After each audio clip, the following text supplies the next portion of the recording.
स्वागत है दोस्तों आपके अपने YouTube channel study pre hub पर। और आज हम लोग बिहार पुलिस परीक्षा 2025 के लिए केजीएस खान सर का बिहार पुलिस प्रैक्टिस सेट 10 देखने वाले हैं।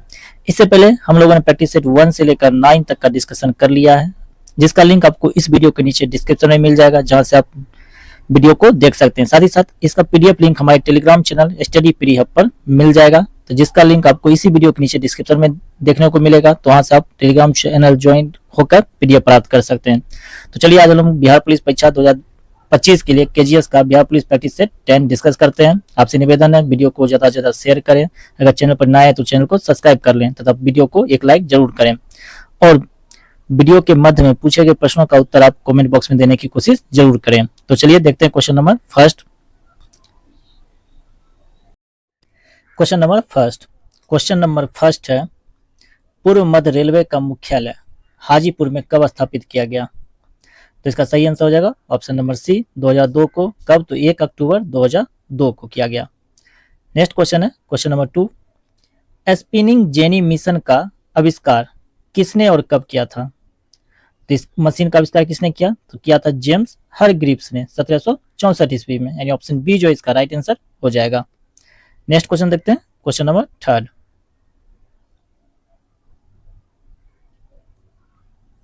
क्वेश्चन नंबर 3 है, यदि किसी विधेयक को जनता की राय के लिए भेजा जाए तो यह प्रक्रिया किस पाठन में आती है?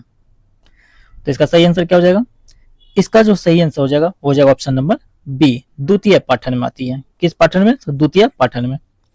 नेक्स्ट क्वेश्चन देखते हैं question number 4, the spirit of the laws नामक पुस्तक में मॉन्टेस्क्यू ने सरकार की शक्ति का विभाजन किन अंगों के बीच प्रस्तावित किया था? तो इसका सही आंसर क्या हो जाएगा? इसका सही आंसर हो जाएगा ऑप्शन नंबर सी, विधायिका, कार्यपालिका और न्यायपालिका, यानी विधायिका, कार्यपालिका और न्यायपालिका में विभाजित किया था, यानी ऑप्शन सी जो इसका राइट आंसर हो जाएगा। नेक्स्ट क्वेश्चन देखते हैं क्वेश्चन नंबर 5। क्वेश्चन नंबर 5 है, वर्साई की संधि कब और कहां हस्ताक्षरित की गई थी? तो ये कब हुआ था? तो ये हुआ था 28 जून 1919 को फ्रांस के पेरिस स्थित वर्साई महल में। कब? तो 28 जून 1919 को, 28 जून 1919 को, यानी ऑप्शन ए जो इसका राइट आंसर हो जाएगा। क्वेश्चन नंबर 6 है, मैगलन की प्रमुख उपलब्धि क्या थी? क्वेश्चन क्या करा? मैगलन की जो प्रमुख उपलब्धि क्या थी? तो पहली जो मैगलन की उपलब्धि थी वो था पृथ्वी की पहली समुद्री परिकल्पना, यानी पृथ्वी की जो पहली समुद्री परिकल्पना, यानी ऑप्शन डी जो इसका राइट आंसर हो जाएगा। ठीक है, चलते हैं नेक्स्ट क्वेश्चन देखते हैं क्वेश्चन नंबर 7। क्वेश्चन नंबर 7 है, कटीली वनस्पति की जड़ें सामान्यतः गहरी क्यों होती है? इसका सही आंसर क्या जाएगा? पानी प्राप्त करने के लिए, यानी ऑप्शन सी जो इसका राइट आंसर हो जाएगा, पानी के प्राप्त के लिए इसकी जड़ें क्या होती है? गहरी होती है। चलिए देखते हैं next question question number 8। Question number 8 है, बिहार राज्य में सर्वाधिक लिंगानुपात किस जिले में पाया जाता है? तो बिहार राज्य में सर्वाधिक लिंगानुपात जो है वो गोपालगंज में पाया जाता है। यहाँ पर क्या है? 1000 पुरुषों पर महिलाओं की संख्या कितनी है? 1021 महिलाएं हैं। ठीक है, पटना की अगर बात करते हैं तो पटना में लिंगानुपात कितना है? औसतन 873 है, यानी महिलाओं की संख्या 873, 1000 पुरुष पर 873। दरभंगा की अगर बात करें, दरभंगा में 2011 की जनगणना के अनुसार 914, और मधुबनी की अगर बात करते हैं तो मधुबनी में 943 है, यानी ऑप्शन सी जो भी इसका राइट आंसर हो जाएगा। क्वेश्चन नंबर 9 है, मोरक्को को लेकर ब्रिटेन और फ्रांस के बीच किस वर्ष समझौता हुआ था, जिसमें ब्रिटेन को मिस्र और फ्रांस को मोरक्को मिला, यानी जिसमें ब्रिटेन को मिस्र मिला और फ्रांस को मोरक्को मिला था? तो यह समझौता हुआ था 1904 में, यानी ऑप्शन बी जो इसका राइट आंसर हो जाएगा 1904। नेक्स्ट क्वेश्चन देखते हैं क्वेश्चन नंबर 10। क्वेश्चन नंबर 10 है, वियना सम्मेलन 1815 की मेजबानी किसने की थी? क्या पूछ रहा है? वियना सम्मेलन 1815 की मेजबानी किसने की थी? तो किया था ऑस्ट्रिया के प्रधानमंत्री प्रिंस क्लेमेंस वॉन मेटरनिक ने, यानी ऑप्शन ए जो है इसका राइट आंसर हो जाएगा मेटरनिक। कहाँ के प्रधानमंत्री था? तो ऑस्ट्रिया के प्रधानमंत्री। नेक्स्ट क्वेश्चन है क्वेश्चन नंबर 11, जब कोई सरकार लोकसभा या विधानसभा में विश्वास मत हासिल नहीं कर पाती है तब कौन से चुनाव कराए जाते हैं? तो इसका सही आंसर क्या हो जाएगा? इसका सही आंसर जो हो जाएगा ऑप्शन नंबर डी, मध्यावधि चुनाव। मध्यावधि चुनाव कराया जाता है, यानी ऑप्शन डी जो इसका राइट आंसर हो जाएगा। नेक्स्ट क्वेश्चन देखते हैं, क्वेश्चन नंबर 12।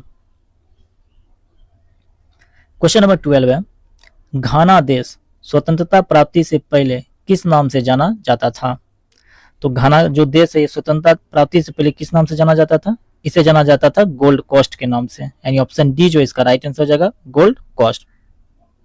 ये देश आजाद कब हुआ? तो 6 मार्च, कब याद रखिएगा डेट, 6 मार्च 1957 एंड 1957 में। ठीक है। क्वेश्चन नंबर 13 देखते हैं, भारत के पश्चिमी तट पर स्थित तटीय मैदान की विशेषता क्या है? तो ऑप्शन दिया हुआ है, ऑप्शन ए चौड़ा और समतल है, ऑप्शन बी सांकरा और खंडित है, ऑप्शन डी है ऑप्शन सी है पर्वतीय और असमतल है, और ऑप्शन डी मरुस्थलीय है। तो इसका सही आंसर क्या हो जाएगा?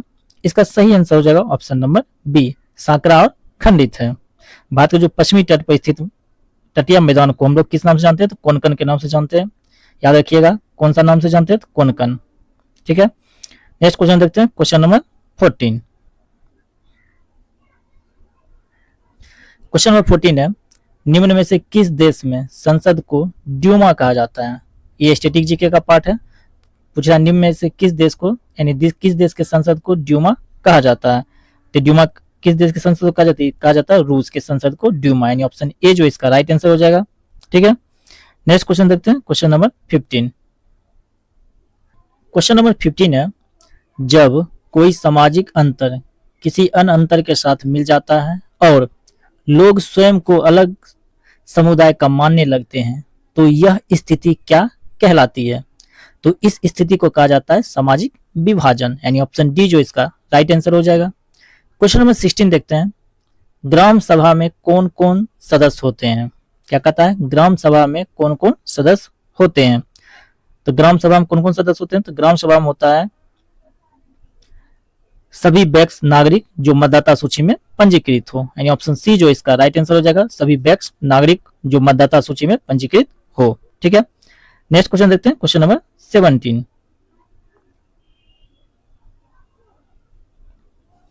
क्वेश्चन नंबर 17 है, वित्तीय आपातकाल की स्थिति में किसकी वेतन एवं भत्तों में कटौती की जा सकती है?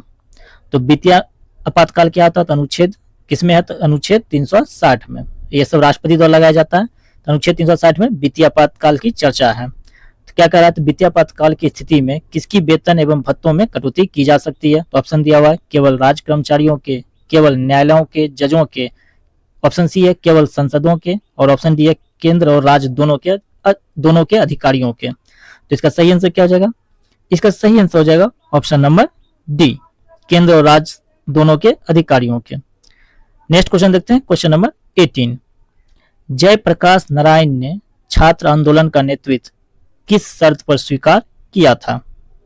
क्या पूछ रहा है कि जयप्रकाश नारायण ने छात्र आंदोलन का नेतृत्व किस शर्त पर स्वीकार किया? तो शर्त दिया हुआ है ऑप्शन ए में, आंदोलन केवल आर्थिक सुधारों तक सीमित रहेगा, ऑप्शन बी है आंदोलन केवल बिहार में सीमित रहेगा, ऑप्शन सी है आंदोलन शांतिपूर्ण और अहिंसक रहेगा, और ऑप्शन डी है आंदोलन को विदेशी सहायता मिलेगी। तो इसका सही आंसर क्या हो जाएगा? इसका सही आंसर हो जाएगा ऑप्शन नंबर सी, आंदोलन जो है शांतिपूर्ण और अहिंसक रहेगा। और ये जो है आंदोलन कब हुआ था? 1974 ईस्वी में। कब? तो 1974 ईस्वी में हुआ था। ठीक है। नेक्स्ट क्वेश्चन देखते हैं, क्वेश्चन नंबर 19। क्वेश्चन नंबर 19 है, निम्नलिखित में से कौन सा संसाधन नवीकरणीय श्रेणी में आता है? क्या पूछ रहा है? कौन सा संसाधन है जो नवीकरणीय श्रेणी में आता है? इसका सही आंसर हो जाएगा सौर ऊर्जा। सौर ऊर्जा क्या है? नवीकरणीय संसाधन है। ठीक है। उसके बाद यह कोयला, पेट्रोलियम, प्राकृतिक गैस, ये क्या है? और नवीकरणीय संसाधन है। ठीक। नेक्स्ट क्वेश्चन देखते हैं, क्वेश्चन नंबर 20। थार मरुस्थल के तेज हवाओं वाले दक्षिणी भाग में बालू के टीलों की ढाल कैसी होती है? क्या पूछ रहा है? बालू के टीलों की जो ढाल होती है, सैंड ड्यून्स जो होती है, उसकी ढाल कैसी होती है? तो उसकी ढाल लंबी, सरल और लहरदार होती है, यानी ऑप्शन डी जो इसका राइट आंसर हो जाएगा। नेक्स्ट क्वेश्चन देखते हैं, क्वेश्चन नंबर 21। क्वेश्चन नंबर 21 है, सतत विकास की संकल्पना किस रिपोर्ट में प्रस्तुत की गई थी? तो सतत विकास की जो संकल्पना है ये प्रस्तुत किया गया था हमारा साझा भविष्य आवर कॉमन फ्यूचर में, यानी ऑप्शन नंबर सी जो है इसका राइट आंसर हो जाएगा। ठीक है, सतत विकास की जो संकल्पना है को सबसे पहले किसने, तो कहां से लिया गया था, तो ये लिया गया था ब्रेटलेन जो आयोग था 1887 की रिपोर्ट, उससे लिया गया था। ठीक है, चलते हैं नेक्स्ट क्वेश्चन देखते हैं, क्वेश्चन नंबर 22। क्वेश्चन नंबर 22 है, पाटलिपुत्र की स्थापना किस शासक ने की थी? तो पाटलिपुत्र की स्थापना जो है 6वीं शताब्दी ईसा पूर्व में मगध के शासक अजातशत्रु ने की थी, यानी ऑप्शन सी जो इसका राइट आंसर हो जाएगा। क्वेश्चन नंबर 23, यदि एक सामान्य विधेयक को लोकसभा में पेश किया गया तो उसकी पहली पठन की प्रक्रिया में क्या आवश्यक नहीं है? तो पहली पठन की प्रक्रिया में क्या आवश्यक नहीं है, तो उसका सही आंसर हो जाएगा ऑप्शन नंबर सी, विधेयक पर तुरंत मतदान किया जाता है, ये आवश्यक नहीं है। चलिए देखते हैं next question, question number 24। Question number 24 है, गदर पार्टी की स्थापना 1913 में अमेरिका और कनाडा में किस राष्ट्रवादी नेता की प्रेरणा से हुई थी? कह रहा है 1913 में अमेरिका में और कनाडा में किस राष्ट्रवादी नेता की प्रेरणा से हुई थी? इसका सही आंसर क्या हो जाएगा? इसका सही आंसर हो जाएगा ऑप्शन नंबर ए, लाला हरदयाल के द्वारा। ठीक है, नेक्स्ट क्वेश्चन, क्वेश्चन नंबर 25 है, जब बिजली चमकती है और कुछ देर बाद गरजने की आवाज सुनाई देती है तो इसका कारण क्या है? इसका कारण क्या है? चलिए देखिए, ऑप्शन देखते हैं। ऑप्शन ए है, प्रकाश और ध्वनि एक साथ उत्पन्न नहीं होते, ये तो गलत है। प्रकाश की गति ध्वनि की तुलना में अधिक होती है, ये सही है। ध्वनि की गति प्रकाश से अधिक होती है, ये गलत है। बादल बहुत पास होते हैं, ये भी गलत है, यानी ऑप्शन बी जो इसका राइट आंसर हो जाएगा। प्रकाश की गति जो है ध्वनि की तुलना में अधिक होती है। और आप लोग को बताना है कमेंट में प्रकाश की जो गति है कितना होता है। ठीक है, नेक्स्ट क्वेश्चन देखते हैं, क्वेश्चन नंबर 26। क्वेश्चन नंबर 26 है, गैलीलियो ने अपनी पुस्तक स्टोरी मैसेंजर में निम्न में से किस खगोलीय खोज का वर्णन किया था? तो किस खगोलीय खोज का वर्णन किया था? ऑप्शन दिया हुआ है, चंद्रमा पर पहाड़ और आकाशगंगा। ऑप्शन बी है, मंगल ग्रह की कक्षा। ऑप्शन सी, पृथ्वी की चंद्रमा के चारों ओर गति। और ऑप्शन डी है, शुक्र ग्रह की जलवायु। तो इसका सही आंसर क्या हो जाएगा? इसका सही आंसर हो जाएगा ऑप्शन नंबर ए, चंद्रमा पर पहाड़ और आकाशगंगा। ठीक है, नेक्स्ट क्वेश्चन देखते हैं, क्वेश्चन नंबर 27। भूटान किस पर्वतीय क्षेत्र में स्थित है? तो भूटान जो है एक छोटा सा स्थलरूप देश है जो पूर्वी हिमालय पर्वतीय क्षेत्र में स्थित है, यानी ऑप्शन बी जो इसका राइट आंसर हो जाएगा, पूर्वी Himalaya. Question number 28। Question number 28 है, जब पेशा पीढ़ी दर पीढ़ी स्वतः आगे बढ़ता है और अस्थायी रूप ले लेता है तो इसे क्या कहा जाता है? तो इसे क्या कहा जाता है?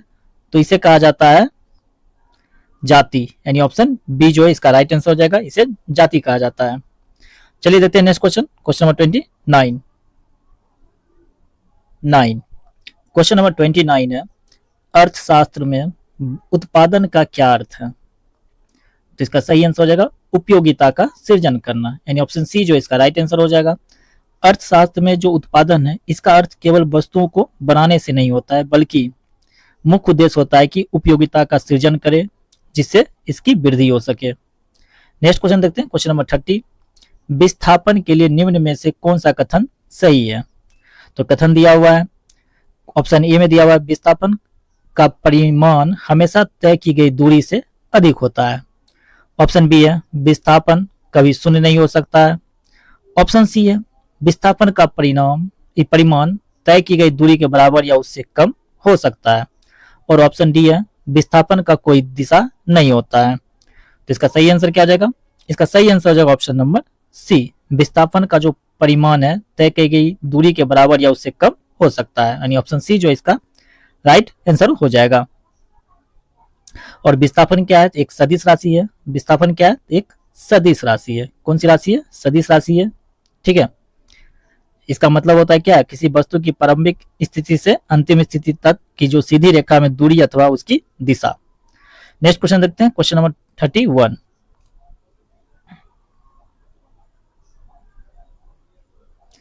क्वेश्चन नंबर 31 है, निम्नलिखित में से कौन सी परिघटना गुरुत्वाकर्षण के सार्वत्रिक नियम द्वारा व्याख्यायित की जा सकती है? तो ऑप्शन दिया हुआ है, पृथ्वी के वायुमंडल में वायु दाब का परिवर्तन। ऑप्शन बी, पृथ्वी के ध्रुवों पर तापमान का कम होना। ऑप्शन सी है, विद्युत धारा द्वारा चुंबकीय क्षेत्र का निर्माण होना। और ऑप्शन डी है, चंद्रमा का पृथ्वी के चारों ओर कक्षीय गति करना। तो कह रहा है कि गुरुत्वाकर्षण के सार्वत्रिक नियम द्वारा व्याख्यात की जा सकती है कौन सी परिघटना को? तो ये होगा ऑप्शन नंबर डी, चंद्रमा का पृथ्वी के चारों ओर कक्षीय गति करना। क्वेश्चन नंबर 32 देखते हैं, निम्न में से कौन सा मानवीय पूंजी का उदाहरण है? तो ऑप्शन दिया हुआ है, स्वास्थ्य, प्रशिक्षण, शिक्षा, उपयुक्त में से सभी। तो इसका सही आंसर क्या हो जाएगा? ऑप्शन नंबर डी, उपयुक्त में से सभी। सभी क्या है? तो मानवीय पूंजी का उदाहरण है। नेक्स्ट क्वेश्चन देखते हैं, क्वेश्चन नंबर 33। क्वेश्चन नंबर 33 है, जब प्रकाश की किरणों के मार्ग में कोई बहुत छोटी अपारदर्शी वस्तु आती है तो प्रकाश की कौन सी प्रवृत्ति देखी जा सकती है? तो क्या हो जाएगा? ऑप्शन दिया हुआ है, प्रकाश की पूरी तरह अवशोषित हो जाता है, प्रकाश वस्तु के चारों ओर मुड़ता है, प्रकाश सीधी रेखा में चलता है, या फिर प्रकाश पीछे मुड़ जाता है। इसका सही आंसर हो जाएगा, प्रकाश जो है वस्तु के चारों ओर मुड़ता है। ठीक है, नेक्स्ट क्वेश्चन देखते हैं, क्वेश्चन नंबर 34। क्वेश्चन नंबर 34 है, बेरोजगारी की परिभाषा के अनुसार व्यक्ति को कब बेरोजगार कहा जाता है? तो ऑप्शन दिया हुआ है, ए में जब व्यक्ति अपनी योग्यता के अनुसार काम ढूंढ रहा हो लेकिन नौकरी छोड़ चुका हो। ठीक है, दूसरा ऑप्शन दिया हुआ है, जब वह काम करना चाहता है, योग्यता भी रखता है लेकिन काम ना मिले। काम ना मिले, बिल्कुल ये सही है, ये तो गलत है, ये सही है। जब व्यक्ति को काम मिल गया हो लेकिन वह उस काम को पसंद ना करता हो, ये भी गलत है। जब व्यक्ति काम नहीं करना चाहता है और केवल नौकरी की तलाश में लगा हो, ये भी गलत है। यानी ऑप्शन बी जो इसका राइट आंसर हो जाएगा, बेरोजगार उसको कहा जाएगा। ठीक है, क्वेश्चन नंबर 35 देखते हैं। क्वेश्चन नंबर 35 है, विद्युत धारा के ताप प्रभाव का उपयोग, क्या कहता है? विद्युत धारा के ताप प्रभाव का उपयोग निम्न में से किसमें किया जाता है? तो इसका सही आंसर क्या हो जाएगा? विद्युत इस्त्री में किया जाता है, यानी ऑप्शन डी जो इसका राइट आंसर हो जाएगा। चलिए देखते हैं next question, question number 36। Question number 36। Bharat में 1991 के बाद वैश्वीकरण, निजीकरण और उदारीकरण के कारण क्या प्रमुख परिवर्तन आया? तो प्रमुख परिवर्तन क्या आया कि लोगों को विदेशी वस्तुओं की सेवा आसानी से प्राप्त होने लगी थी। ठीक है, यानी बहुत सारे विदेशी भारत में आए थे व्यापार करने, और इससे क्या हुआ, लोगों को विदेशी वस्तुओं की जो सेवा है आसानी से प्राप्त होने लगी थी, यानी ऑप्शन डी जो इसका राइट आंसर हो जाएगा। क्वेश्चन 37 देखते हैं, जब किसी चुंबक को कंपास सुई के पास लाया जाता है तो कंपास सुई किसके साथ संरेखित हो जाती है? किसके साथ संरेखित हो जाती है? तो ये हो जाती है चुंबक द्वारा उत्पन्न चुंबकीय क्षेत्र रेखाओं के साथ, यानी ऑप्शन सी जो इसका राइट आंसर हो जाएगा। चलिए देखते हैं next question, question number 38। Question number 38 है,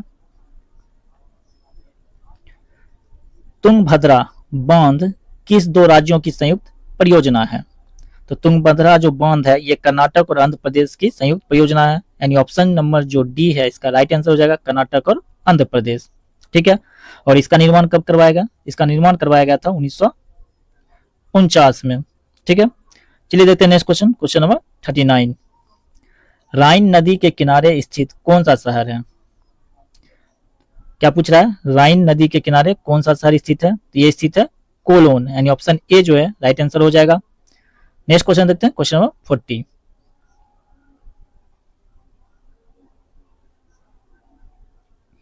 क्वेश्चन नंबर 40 है, विश्व व्यापार संगठन WTO की स्थापना कब हुई थी? इसकी स्थापना कब हुई थी? तो इसकी स्थापना 1 जनवरी 1995 को हुई थी, यानी ऑप्शन सी जो इसका राइट आंसर हो जाएगा, 1 जनवरी 1995। ठीक है, इसे संगठन जो है WTO है, इसे पहले गैट GATT गैट के नाम से जाना जाता था, यानी general agreement on tariff and trade. चलिए देखते हैं नेक्स्ट क्वेश्चन, क्वेश्चन नंबर 41। निम्न में से कौन सा कथन सही है? क्या पूछ रहा है? कौन सा कथन जो है सही है? तो पूछ रहा है गैस का अपना निश्चित आकार होता है, गैस केवल नीचे की दिशा में दबाव डालती है, तरल पदार्थों का ना तो आकार होता है और ना ही आयतन, और ऑप्शन डी है गैस उस पात्र को पूरी तरह भर देती है जिसमें उसे रखा जाता है। ये तो बिल्कुल सही है। पूछा कौन सा कथन सही है, तो ऑप्शन डी जो है बिल्कुल सही है। नेक्स्ट क्वेश्चन देखते हैं, क्वेश्चन नंबर 42। क्वेश्चन नंबर 42 है प्रतिरोधकता की एसआई इकाई क्या है? तो प्रतिरोधकता की एसआई इकाई ओम मीटर होता है, यानी ऑप्शन ए जो राइट आंसर हो जाएगा। प्रतिरोध का एसआई मात्रक ओम होता है। ठीक है। क्वेश्चन नंबर 43 है विश्व हिंदी दिवस कब मनाया जाता है? क्या पूछ रहा है? विश्व हिंदी दिवस कब मनाया जाता है? इसका उत्तर आप लोग कमेंट बॉक्स में जरूर दीजिएगा। ठीक है, विश्व हिंदी दिवस कब मनाया जाता है? आप लोग इसका आंसर जो है कमेंट बॉक्स में जरूर दीजिएगा। चलिए हम लोग देखते हैं question number 44। RBL bank limited यानी RBL बैंक लिमिटेड का मुख्यालय कहाँ स्थित है? तो इसका मुख्यालय मुंबई महाराष्ट्र में है, यानी ऑप्शन ए जो राइट आंसर हो जाएगा। और इसकी स्थापना 1943 ईस्वी में हुई थी। ठीक है। नेक्स्ट क्वेश्चन देखते हैं, क्वेश्चन नंबर 45। 2025 की एशियन एथलेटिक्स चैंपियनशिप में 10,000 मीटर और 5,000 मीटर दोनों स्पर्धाओं में 13 मिनट 24.78 सेकेंड के रिकॉर्ड समय के साथ दोहरे स्वर्ण पदक जीतने वाले एथलीट थे। कौन थे? तो इसका सही आंसर हो जाएगा गुलवीर सिंह, यानी ऑप्शन डी जो है राइट आंसर हो जाएगा Gulveer Singh. Option D right answer होगा गुलवीर सिंह। चलिए देखते हैं क्वेश्चन नंबर 46।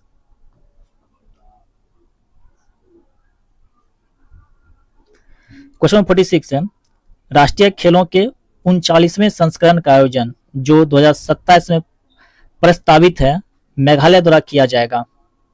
किसके द्वारा किया जाएगा? मेघालय द्वारा किया जाएगा। इसका सही आंसर भी ऑप्शन नंबर बी हो जाएगा, मेघालय। नेक्स्ट क्वेश्चन है क्वेश्चन नंबर 47। संघाई सहयोग संगठन SCO की स्थापना कब हुई थी? क्या पूछ रहा है? संघाई सहयोग संगठन SCO की स्थापना कब हुई थी? तो इसकी स्थापना 15 जून 2001 को हुई थी, यानी ऑप्शन बी जो इसका राइट आंसर हो जाएगा 15 जून 2001 को।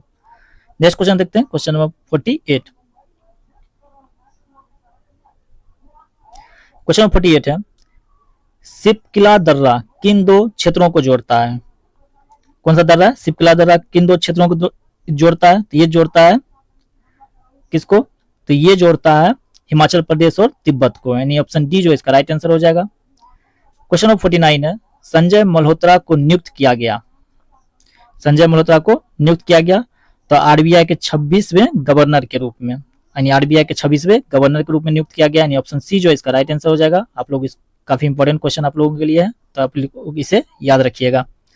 नेक्स्ट क्वेश्चन देखते हैं, क्वेश्चन नंबर 49 के बाद 50। क्वेश्चन 50 है राजीव गांधी वन संवर्धन योजना का उद्घाटन किया गया था। कहाँ पे किया गया था? तो ये उद्घाटन किया गया हिमाचल प्रदेश के हमीरपुर में किया गया था, यानी ऑप्शन ए जो राइट आंसर हो जाएगा हमीरपुर हिमाचल प्रदेश, यानी HP हिमाचल प्रदेश। क्वेश्चन 51 देखते हैं। 51 हाल ही में पद्म पुरस्कार 2025 में बिहार के पूर्व मुख्यमंत्री स्वर्गीय सुशील कुमार मोदी को मरणोपरांत किस सम्मान से सम्मानित किया गया है? तो इन्हें दिया गया पद्म भूषण, यानी ऑप्शन बी जो है इसका राइट आंसर हो जाएगा पद्म भूषण। नेक्स्ट क्वेश्चन देखते हैं, क्वेश्चन 52। क्वेश्चन 52 है वह संस्था जहां दिनेश पंत और रत्नाकर पटनायक को प्रबंध निदेशक नियुक्त किया गया है, तो कौन सा संस्था है? तो यह है भारतीय जीवन बीमा निगम, यानी ऑप्शन बी जो है इसका राइट आंसर हो जाएगा। नेक्स्ट क्वेश्चन देखते हैं, क्वेश्चन नंबर 53। तो इससे पहले भारतीय जीवन बीमा निगम LIC इसकी स्थापना के बारे में देख लेते हैं। इसकी स्थापना 1 सितंबर कब? 1 सितंबर 1956 को हुई है। कब? 1956 को। ये क्वेश्चन में पूछता है LIC का स्थापना कब हुई है। ठीक है। क्वेश्चन नंबर 53 देखते हैं।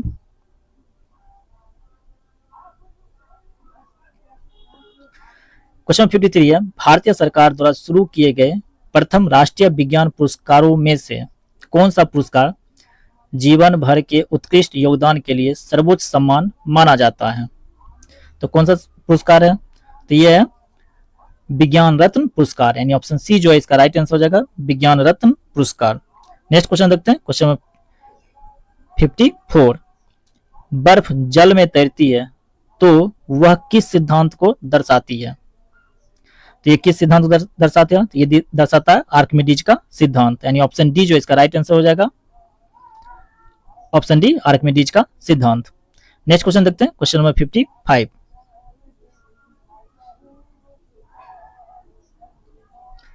क्वेश्चन 55 है, कप की अपेक्षा प्लेट से हम गर्म दूध या चाय जल्दी क्यों पी लेते हैं? क्या पूछ रहा है? कप की अपेक्षा हम लोग प्लेट से गर्म दूध या चाय जल्दी क्यों पी लेते हैं? इसलिए पी लेते हैं क्योंकि प्लेट में जो सतह होता है, जो क्षेत्र होता है सतह का क्षेत्र, वो अधिक होता है और चाय जल्दी ठंडी हो जाती है, यानी ऑप्शन बी जो इसका राइट आंसर हो जाएगा। क्वेश्चन 56 है, संयुक्त राष्ट्र महासभा ने किस वर्ष को अंतर्राष्ट्रीय महिला किसान वर्ष घोषित किया है?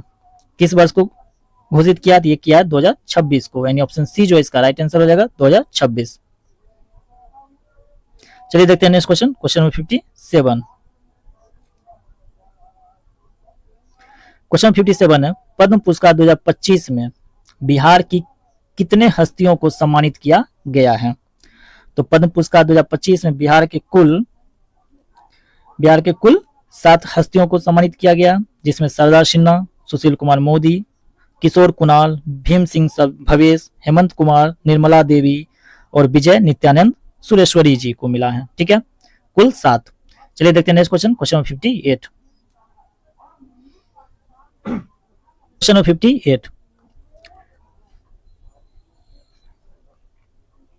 निम्नलिखित में से कौन सा कथन ग्रेफाइट के बारे में सही है? कथन एक में दिया हुआ है, या सबसे कठोर पदार्थ है, बिल्कुल गलत दिया हुआ है, कठोर नहीं होता है। या बिजली का कुचालक है, ये भी गलत है, बिजली का सुचालक होता है। इसमें कार्बन परमाणु त्रिआयामी संरचना बनाते हैं, बिल्कुल गलत है। इसमें कार्बन परमाणु जो हेक्सागोनल होता है। ठीक है, ऑप्शन डी है, यह चिकना और फिसलन वाला होता है, बिल्कुल सही है, ये चिकना और फिसलन वाला होता है, ऑप्शन डी जो इसका राइट आंसर हो जाएगा। क्वेश्चन 59 है, मोमबत्ती की लौ का पीला रंग किसके कारण होता है? क्या पूछा है? मोमबत्ती के लौ का जो पीला रंग होता है किसके कारण होता है? तो ये होता है कार्बन कणों की चमक के कारण, यानी ऑप्शन सी जो इसका राइट आंसर हो जाएगा।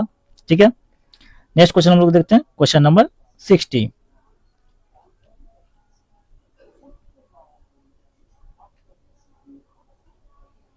क्वेश्चन नंबर 60 है, हाल ही में बिहार के किस रेलवे मंडल ने अपनी स्थापना के 100 वर्ष पूरे कर लिए हैं? तो किस रेल मंडल ने कर लिया है? इसका सही आंसर है दानापुर मंडल, यानी ऑप्शन बी जो इसका राइट आंसर हो जाएगा। और इसकी जो स्थापना हुई थी, तो इसकी स्थापना 1 जनवरी 1925 को हुई थी। कब? तो 1925 को, दानापुर मंडल की। 61 नंबर क्वेश्चन है, हाल ही में बिहार का पहला प्लास्टिक अपशिष्ट प्रबंधन संस्थान कहाँ खोला गया है? कहाँ पे खोला गया है? तो ये खोला गया है भागलपुर में। कहाँ पे? तो भागलपुर में खोला गया है, यानी ऑप्शन सी जो इसका राइट आंसर हो जाएगा। चलिए देखते हैं नेक्स्ट क्वेश्चन, क्वेश्चन नंबर 62। 38वें राष्ट्रीय खेलों में बिहार की महिला रग्बी टीम ने कौन सा पदक जीता है? तो 38वें राष्ट्रीय खेलों में बिहार की महिला रग्बी टीम ने कौन सा पदक जीता है? तो इसका सही आंसर हो जाएगा ऑप्शन नंबर बी, रजत पदक ने जीता है। कौन सा पदक? रजत पदक जीता है। नेक्स्ट क्वेश्चन है, क्वेश्चन नंबर 63। इथेनॉल का प्रयोग निम्न में से किस में किया जाता है? तो ऑप्शन दिया हुआ है केवल रंग बनाने में, ऑप्शन बी है केवल ईंधन में, ऑप्शन सी है केवल खाद्य पदार्थों में, और ऑप्शन डी है टिंचर आयोडीन, कफ सिरप और टॉनिक जैसी दवाओं में। तो इसका सही आंसर हो जाएगा ऑप्शन नंबर सी, केवल खाद्य पदार्थों में किया जाता है। ठीक है, चलिए देखते हैं next question, question number 64। Question number 64 है, हाल ही में बिहार विधान मंडल परिसर में नेवा सेवा केंद्र का उद्घाटन किसने किया? तो नेवा सेवा केंद्र का उद्घाटन किसने किया है? तो लोकसभा अध्यक्ष ओम बिरला ने, यानी लोकसभा अध्यक्ष ओम बिरला ने किया है, यानी ऑप्शन सी जो इसका राइट आंसर हो जाएगा। नेक्स्ट क्वेश्चन देखते हैं, क्वेश्चन नंबर 65 है, हाल ही में महावीर मंदिर पटना में किस व्यक्ति की स्मृति में डाक विभाग द्वारा विशेष आवरण का विमोचन किया गया है? तो किया गया आचार्य किशोर कुणाल के लिए, यानी option C sorry option A जो है राइट आंसर हो जाएगा, ऑप्शन ए। 66 नंबर क्वेश्चन है, निम्न में से कौन सा धातु समान तापमान पर तरल अवस्था में पाया जाता है? कौन सा धातु है जो समान अवस्था पर यानी सामान्य तापमान पर तरल अवस्था में पाया जाता है? इसका सही आंसर क्या होगा, आप लोग कमेंट बॉक्स में जरूर दीजिएगा। ऑप्शन दिया हुआ है पारा, जस्ता, सोना, सीसा। तो इसका सही आंसर आप लोग कमेंट बॉक्स में जरूर दीजिएगा। क्वेश्चन नंबर 67 देखते हैं।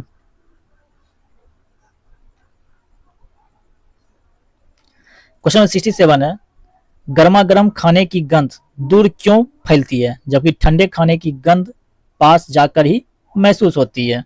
ऐसा क्यों होता है भाई, आप बताइए। इसका सही आंसर हो जाएगा क्योंकि गर्मी गैसों के विषय को तेज करती है, यानी ऑप्शन बी जो इसका राइट आंसर हो जाएगा। क्वेश्चन नंबर 68 है, स्विमिंग पूल में गोताखोर द्वारा पानी को काट पाने से पदार्थ का कौन सा गुण प्रकट होता है? तो पदार्थ का कौन सा गुण प्रकट होता है? तो ये पदार्थ का द्रवों की तरलता वाला गुण प्रकट होता है, यानी ऑप्शन सी जो इसका राइट आंसर हो जाएगा, यानी ऑप्शन सी द्रवों की तरलता। नेक्स्ट क्वेश्चन देखते हैं, क्वेश्चन नंबर 69। क्वेश्चन नंबर 69 है, बिहार में कुल कितने प्रशासनिक प्रमंडल हैं? बिहार में कुल कितने प्रशासनिक प्रमंडल हैं? इसका सही आंसर क्या हो जाएगा? इसका सही आंसर हो जाएगा ऑप्शन नंबर सी, कुल 9 प्रशासनिक प्रमंडल हैं, जिसमें पटना, मगध, तिरहुत, सारण, दरभंगा, कोसी, पूर्णिया, भागलपुर और मुंगेर। नेक्स्ट क्वेश्चन है क्वेश्चन नंबर 70, सेरिबेलम मस्तिष्क का कौन सा कार्य करता है? क्या करता है? तो ये संतुलन बनाएगा, समन्वय स्थापित करेगा, मांसपेशियां गतिविधियों को नियंत्रित करेगा, यानी इसका सही आंसर हो जाएगा ऑप्शन नंबर बी, संतुलन और मुद्रा बनाए रखना। चलिए देखते हैं next question, question number 71। Question number 71 है, टेंड्रिल के सहारे की ओर मुड़ने की प्रक्रिया में कौन सा पादप हार्मोन प्रमुख भूमिका निभाता है? तो कौन सा पादप हार्मोन होगा? तो इसका सही आंसर क्या हो जाएगा? इसका सही आंसर हो जाएगा ऑक्सिन, यानी ऑप्शन सी जो इसका राइट आंसर हो जाएगा। ऑक्सिन हार्मोन क्या करेगा? टेंड्रिल के सहारे की ओर मुड़ने की प्रक्रिया में पादप हार्मोन महत्वपूर्ण भूमिका निभाएगा, यानी जो ऑक्सिन पादप हार्मोन है यही क्या करेगा? महत्वपूर्ण भूमिका निभाएगा। चलिए देखते हैं नेक्स्ट क्वेश्चन, क्वेश्चन नंबर 72 है, उत्तक संवर्धन तकनीक का मुख्य लाभ क्या है? तो उत्तक संवर्धन तकनीक का मुख्य लाभ क्या है? ऑप्शन दिया हुआ है पौधे को रंग बदलने की क्षमता देना, बिल्कुल नहीं, ऐसा कुछ नहीं है। दूसरा है ऑप्शन बी, कम समय में अधिक फल देना, ये भी नहीं है। ऑप्शन सी है पौधों को कीटनाशक प्रतिरोधी बनाना, ये भी गलत है। रोग मुक्त वातावरण में एक ही जनक से कई पौधे उगाना, हाँ ये सही है, यानी ऑप्शन डी जो है राइट आंसर हो जाएगा। रोग मुक्त वातावरण में एक ही जनक से कई पौधे उगाना, इसी को हम लोग क्या कहते हैं? उत्तक संवर्धन कहते हैं। 73 नंबर क्वेश्चन है, प्रजनन की प्रक्रिया में कौन सी क्रिया शामिल होती है? क्या पूछ रहा है? प्रजनन की प्रक्रिया में कौन सी क्रियाएं शामिल होती है? ऑप्शन दिया हुआ है कोशिका झिल्ली का विघटन और पुनर्निर्माण। दूसरा है डीएनए की प्रतिलिपि और अतिरिक्त कोशिकीय तंत्र का निर्माण, तो बिल्कुल सही, यानी ऑप्शन बी जो इसका राइट आंसर हो जाएगा। ऑप्शन सी भी देख लेते हैं, केवल प्रोटीन संश्लेषण की गति में वृद्धि, नहीं ये तो गलत है। ऑप्शन डी है कोशिका विभाजन से पहले साइटोप्लाज्म में जल का संचयन, ये भी सही नहीं है, यानी ऑप्शन बी जो है इसका राइट आंसर हो जाएगा, डीएनए की प्रतिलिपि और अतिरिक्त कोशिकाएं तंत्र का निर्माण करना। चलिए देखते हैं next question, question number 74। Question 74 है, कोशिका का सबसे पहले अवलोकन किसने और कब किया था? तो ये किया था रॉबर्ट हुक ने 1665 में, यानी ऑप्शन ए जो इसका राइट आंसर हो जाएगा। और कोशिका का अध्ययन को क्या कहते हैं? साइटोलॉजी। साइटोलॉजी कोशिका के अध्ययन को कहा जाता है। नेक्स्ट क्वेश्चन है क्वेश्चन नंबर 75, काफी इंपॉर्टेंट क्वेश्चन भी है, लाइसोसोम को आत्महत्या की थैली क्यों कहा जाता है? चलिए थोड़ा सा ऊपर कर लेते हैं। तो लाइसोसोम को जो आत्महत्या की थैली क्यों कहा जाता है? इसे आत्महत्या की थैली इसलिए कहा जाता है क्योंकि इसके जो एंजाइम होते हैं झिल्ली फटने पर पूरी कोशिका को पचा सकते हैं, यानी ऑप्शन डी जो इसका राइट आंसर हो जाएगा। ठीक है, नेक्स्ट क्वेश्चन देखते हैं, क्वेश्चन नंबर 76।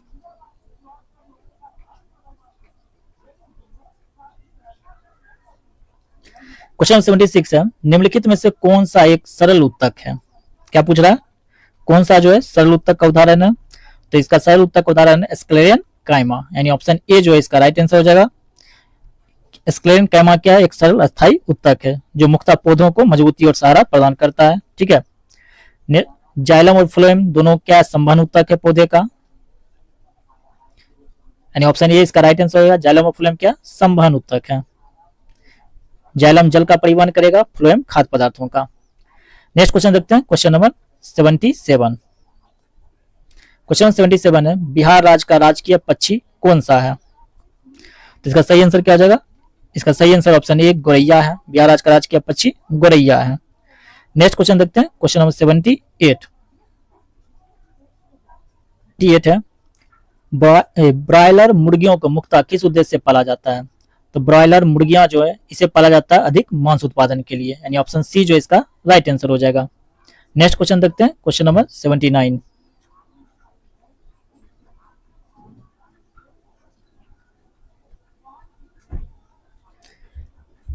क्वेश्चन नंबर 79 है, कार्बनिक खेती में नीम की पत्तियों और हल्दी का उपयोग किस रूप में किया जाता है? तो कार्बनिक खेती में नीम की पत्तियों और हल्दियों का उपयोग किया जाता है। ऑप्शन दिया हुआ सिंचाई जल को साफ करने के लिए, मृदा को ढकने के लिए, पशु चारे के रूप में, या फिर जैविक कीटनाशक के रूप में, यानी ऑप्शन डी जो इसका राइट आंसर हो जाएगा, जैविक कीटनाशक के रूप में किया जाता है। नेक्स्ट क्वेश्चन, क्वेश्चन नंबर 80 है, बिहार राज्य की पूर्व दिशा में कौन सा राज्य स्थित है? तो बिहार के जो पूर्व दिशा में कौन सा राज्य स्थित है? तो बिहार के पूर्व में स्थित है पश्चिम बंगाल, यानी ऑप्शन डी इसका राइट आंसर हो जाएगा। दक्षिण में झारखंड है, पश्चिम में अगर बात करें तो पश्चिम उत्तर प्रदेश और उत्तर में नेपाल है। ठीक है, यानी ऑप्शन डी अभी इसका राइट आंसर हो जाएगा पश्चिम बंगाल। चलिए मैथ का प्रश्न है, इसका सोल्यूशन आपको मिल जाएगा तब उसे देख सकते हैं। तो इसका आंसर क्या हो जाएगा? इसका हम लोग आंसर की बात करते हैं। 81 का आंसर हो जाएगा ऑप्शन नंबर सी, 30.28। कहता है एक वृत्ताकार चाप जिसकी त्रिज्या 12 सेंटीमीटर है, केंद्र पर 30 डिग्री का कोण बनाता है, तो बने हुए त्रिज्यखंड का परिमाप सेंटीमीटर में ज्ञात कीजिए। ठीक है, तो चाप की लंबाई 2 पाई थीटा बाय 360 कर लीजिएगा, आ जाएगा। नेक्स्ट क्वेश्चन देखते हैं, क्वेश्चन नंबर 82। क्वेश्चन नंबर 82 है, साइन 150 डिग्री का सटीक मान ज्ञात कीजिए। तो साइन 150 डिग्री का सटीक मान अगर ज्ञात करते हैं तो आता है कितना? 0.5 आता है। साइन 90 प्लस थीटा बराबर कॉस थीटा होता है, तो साइन 150 डिग्री बराबर क्या हुआ? साइन 90 प्लस 60, तो कॉस 60 का वैल्यू 1/2 यानी 0.5। 83 का, यदि समीकरणों 2x प्लस वाई बराबर ए, 8x प्लस बी वाई बराबर 12 के अनंत हल हैं, तो ए और बी के मान का योग निम्नलिखित में से कौन होगा? तो इसका सही आंसर हो जाएगा option number B, 7। Next question देख लेते हैं, क्वेश्चन नंबर 84। तो क्वेश्चन नंबर 84 है, a square plus b square plus c square बराबर 2a प्लस सी माइनस 1, तो a cube plus b cube plus c cube बराबर क्या होगा? तो इसका सही आंसर क्या हो जाएगा? तो इसका सही आंसर हो जाएगा ऑप्शन नंबर सी, 2। ठीक है, 85 नंबर क्वेश्चन देखते हैं। कहता है 7 cos a बराबर 6 है, तो cosec a plus cot a by cosec a minus cot a का संख्यात्मक मान कितना होगा? तो इसका सही आंसर क्या हो जाएगा? इसका सही आंसर हो जाएगा ऑप्शन नंबर ए, 13 हो जाएगा। ठीक है, नेक्स्ट क्वेश्चन देखते हैं, क्वेश्चन नंबर 86। क्वेश्चन नंबर 86 है, 86 में पूछ रहा है क्या कि angle BAD bye angle FCE का अनुपात ज्ञात कीजिए। तो इसका अनुपात अगर ज्ञात करते हैं इसका सही आंसर क्या आएगा? तो इसका सही आंसर आ जाएगा ऑप्शन नंबर आ जाएगा बी, यानी 2:1। ठीक है, ऑप्शन बी इसका राइट आंसर हो जाएगा। नेक्स्ट क्वेश्चन हम लोग देखते हैं, क्वेश्चन नंबर 87। क्वेश्चन नंबर 87 है, 5.8 मीटर ऊंचाई वाले एक शंक्वाकार तंबू के आधार की परिधि 32 पाई मीटर है, इसका वर्ग पृष्ठ क्षेत्रफल ज्ञात कीजिए। क्या करा? तो वर्ग पृष्ठ क्षेत्रफल ज्ञात करने के लिए करा, तो इसका वर्ग पृष्ठ क्षेत्रफल ज्ञात करेंगे तो आएगा 128√5 मीटर स्क्वायर, यानी ऑप्शन बी जो इसका राइट आंसर हो जाएगा। क्वेश्चन 88 है, select the option that correct the following sentence. Do you know how operate a computer? क्या पूछ रहा है? Do you know how operate a computer, इसका सही आंसर होगा option number B, no how to operate. Question number 89 है, 89 में करा meaning of the given items, appropriate meaning. Question ये दिया हुआ है, hit the sac.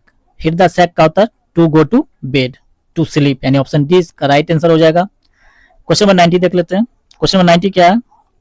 Translate the flowing into English, यह सच नहीं हो सकता है। तो इसका सही आंसर क्या हो जाएगा? इसका सही आंसर हो जाएगा option number A, it can not be true. Option A इसका राइट आंसर हो जाएगा। नेक्स्ट क्वेश्चन देखते हैं, क्वेश्चन नंबर 91।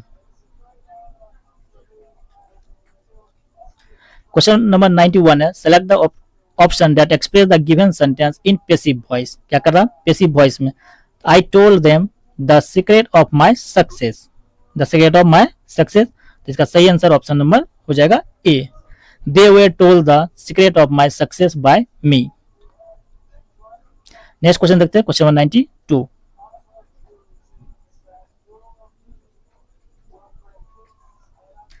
क्वेश्चन 92 है, select the option that correct the following sentence, people does not know the blessing of health till they lose it. इसका सही क्या हो जाएगा? इसका सही आंसर हो जाएगा option number D, do not know, people do not know. 93 देखते हैं, 93 में पैसेज दिया हुआ है, तो इस पैसेज को आप पढ़ के सॉल्व कर लीजिएगा, ठीक है। इसका सही आंसर क्या हो जाएगा? इसका सही आंसर हो जाएगा ऑप्शन नंबर 93 या 93 का ऑप्शन नंबर सी हो जाएगा सही। कहता है what surprise louder they harm on the beach in Cornwall. इसका सही हो जाएगा large number of unusually big crabs. चलिए देखते हैं next question, question number 94।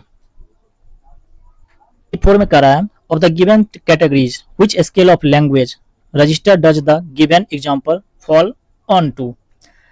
C has decided to accept the job. इसका सही आंसर हो जाएगा फॉर्मल, यानी ऑप्शन डी जो इसका राइट आंसर हो जाएगा। नेक्स्ट क्वेश्चन 95 देखते हैं।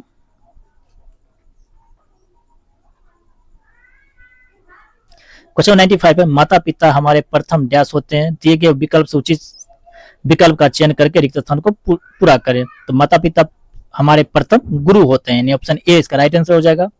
96 है, धन डैश हो जाता है तो साथी और सहयोगी डैश जाते हैं। तो क्या करा? इसका सही आंसर क्या हो जाएगा? इसका सही आंसर हो जाएगा ऑप्शन नंबर ए, धन नष्ट हो जाता है तो साथी और सहयोगी छूट जाते हैं। नेक्स्ट क्वेश्चन देखते हैं, क्वेश्चन नंबर 97।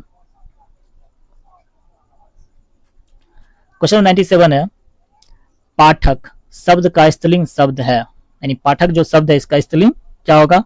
इसका स्त्रीलिंग शब्द होगा पाठिका, यानी ऑप्शन ए। 98 नंबर क्वेश्चन है, पराजय शब्द में कौन सा उपसर्ग लगा हुआ है? तो पराजय शब्द में जो लगा हुआ वो लगा हुआ परा उपसर्ग, यानी ऑप्शन सी जो इसका राइट आंसर हो जाएगा। क्वेश्चन नंबर 99 देख लेते हैं। क्वेश्चन 99 है, दाई से पेट छिपाना मुहावरे का अर्थ है। क्या करा? दाई से पेट छुपाना, इसका सही अर्थ क्या है? इसका सही अर्थ है जानकार से बात छिपाना, यानी ऑप्शन डी इसका राइट आंसर हो जाएगा। और देखते हैं क्वेश्चन नंबर 100 और लास्ट क्वेश्चन है, स्वेद पसीने से उत्पन्न होने वाला वाक्यांश के लिए एक शब्द देना है। तो पसीने से उत्पन्न होने वाला को क्या कहते हैं? उसको कहते हैं स्वेदज, यानी ऑप्शन ए इसका राइट आंसर हो जाएगा। तो चलिए आज का वीडियो यहीं पर समाप्त होता है। आई होप आपको वीडियो पसंद आया होगा। अगर वीडियो पसंद आए तो वीडियो को क्या करना है? तो लाइक करना है तथा इस वीडियो सीरीज के बीच में पूछे गए प्रश्नों का उत्तर कमेंट बॉक्स में देना है। साथ ही साथ अगर चैनल पर नया है तो चैनल को सब्सक्राइब कर लें, अपने दोस्तों को भी इसे शेयर जरूर करें। इसका पीडीएफ हमारे Telegram channel study pre hub पर मिल जाएगा, जिसका लिंक आपको इस वीडियो के नीचे डिस्क्रिप्शन में मिल जाएगा, तो आप वहां से वीडियो का पीडीएफ प्राप्त कर सकते हैं। चलिए मिलते हैं नेक्स्ट प्रैक्टिस सेट के साथ, तब तक पढ़ते रहिए, रिवीजन करते रहिए। जय हिंद, जय भारत।